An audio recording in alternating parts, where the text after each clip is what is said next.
खबरों के एक्सप्रेसवे से आगे रुक करते हैं सियासी ढाबे का, जहां आज की सबसे दिलचस्प खबर मौजूद है। मध्य प्रदेश और छत्तीसगढ़ में अब मतदान का समय करीब आ गया है। चुनाव प्रचार के आखिरी दिन आज कांग्रेस और बीजेपी ने अपनी पूरी ताकत झोंकी। दोनों ओर से जमकर व्यंग्यबाण भी चले, आरोप प्रत्यारोप का दौर चला। अब जनता किसे अपना आशीर्वाद देती है, इसका पता 3 दिसंबर को चलेगा, जब चुनाव के नतीजे आएंगे।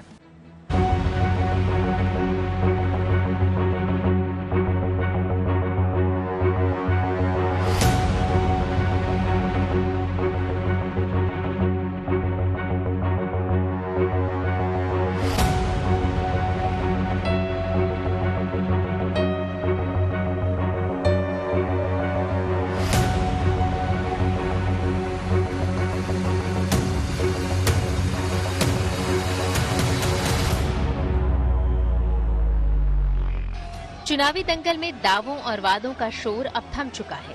एमपी और छत्तीसगढ़ के 8 करोड़ से ज्यादा मतदाताओं को फैसला सुनाना है कि अगले 5 साल के लिए सूबे की कमान कांग्रेस को सौंपनी है या बीजेपी की डबल इंजन वाली सरकार पर भरोसा करना है। एमपी में चुनाव प्रचार के आखिरी दिन प्रियंका गांधी एक्शन मोड में नजर आईं। मूर्खों के सरदार वाले बयान के बाद प्रियंका गांधी ने भी व्यंग्यबाण चला, जिसके निशाने पर थे पीएम मोदी। मोदी जी का क्या कहना, देश के पहले ऐसे प्रधानमंत्री हैं जो परमानेंट अपनी ही पीड़ा में परेशान रहते हैं।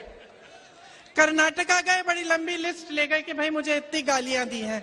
यहाँ भी कहने लगे मुझे इतनी गालियां दी हैं। रोते ही रहते हैं। लगता है आपने वो सलमान खान की पिक्चर देखी है, तेरे नाम। उसमें सलमान खान शुरू से अंत तक रोते ही रहते हैं। मैं तो कहती हूँ मोदी जी के लिए भी पिक्चर बना देते हैं, उसका नाम रखेंगे मेरे नाम। प्रियंका गांधी के व्यंग्यबाण यही नहीं थमे। कभी कांग्रेस के खास रहे ज्योतिरादित्य सिंधिया पर भी प्रियंका ने शब्दों के तीखे तीर चलाते हुए उन्हें अहंकारी और विश्वासघाती तक कह डाला। क्या है कि कद में थोड़े छोटे पड़ गए, लेकिन अहंकार में तो भाई वाह भाई वाह। भैया उनके पास जो भी कार्यकर्ता जाता था कहते दीदी की हम क्या करें, महाराज महाराज कहना पड़ता है, हमारे मुंह से नहीं निकलता तो फिर कुछ काम ही नहीं होता हमारा। वैसे उन्होंने अपने परिवार की परंपरा अच्छे से निभाई है।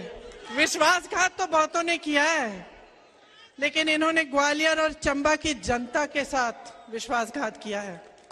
राजनीति में एक स्तर होना चाहिए। राजनीति में शब्दों का उपयोग, व्यक्तिगत आरोप, इन सब से हम लोगों को बचना चाहिए। एमपी और छत्तीसगढ़ का चुनाव प्रचार थमने से पहले दावों वादों के बीच विवादों का बवंडर भी उठा। देश के कृषि मंत्री नरेंद्र सिंह तोमर के बेटे का एक कथित वायरल वीडियो सामने आया। इसे कांग्रेस मुद्दा बना रही है। आरोप लगा रही है कि ये वीडियो भ्रष्टाचार का सबूत है। इनका मंत्री है तोमर नाम का, नाम सुना होगा आपने, सुना है? उसके बेटे का आपने वीडियो देखा? वो कह रहा था 10 करोड़ इधर जाएंगे, 50 करोड़ उधर जाएंगे, 100 करोड़ उधर जाएंगे, इसको उस बैंक अकाउंट में डालो, इसको उस बैंक अकाउंट में डालो। वो किसके पैसे की बात कर रहा था? आपके पैसे की बात हो रही थी वहां पे।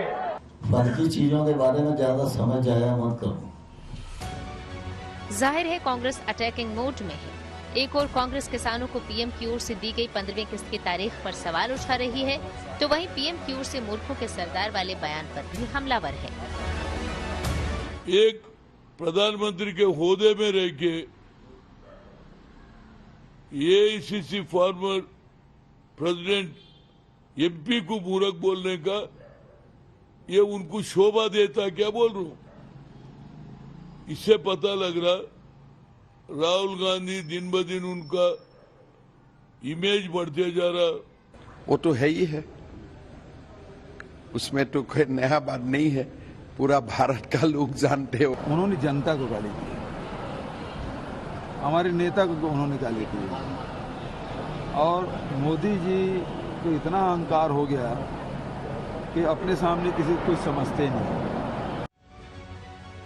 कांग्रेस नेता जयराम रमेश ने सोशल मीडिया पोस्ट पर पीएम किसान निधि की 6ठी, 9वीं, 12वीं और 15वीं किस्त की तारीखों का जिक्र करते हुए सवाल उठाया है कि क्या एमपी छत्तीसगढ़ में ऐन मतदान से 2 दिन पहले किसान निधि की किस्त जानबूझकर जारी की गई। सत्ता के सिंहासन पर काबिज होने के लिए कांग्रेस और बीजेपी में जबरदस्त जोर आजमाइश हो रही है। वोटिंग से पहले पीएम मोदी ने भी सोशल मीडिया एक्स पर एक पोस्ट के जरिए एमपी के लोगों के नाम से एक अपील की।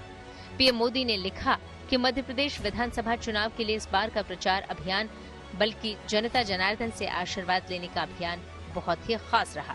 मैं राज्य के कोने कोने में गया, अनेकों लोगों से मिला, संवाद किया। लोगों में भाजपा के प्रति जो स्नेह है, भाजपा पर जो आस्था है, वो हमारी बहुत बड़ी पूंजी है। बुधवार को पीएम मोदी झारखंड में थे, जो कि आदिवासी बाहुल्य राज्य है, और छत्तीसगढ़ भी। लिहाजा पीएम ने यहां से भी भावनात्मक स्तर पर दिलों को जोड़ने की कोशिश की, जिससे वोटों का गणित और दुरुस्त हो सके। प्रधानमंत्री मोदी ने 24,000 करोड़ रुपए की विकास परियोजनाओं की शुरुआत की, जिसका पूरा फोकस विशेष रूप से कमजोर जनजातीय वर्ग पर है। Bureau report, good news today.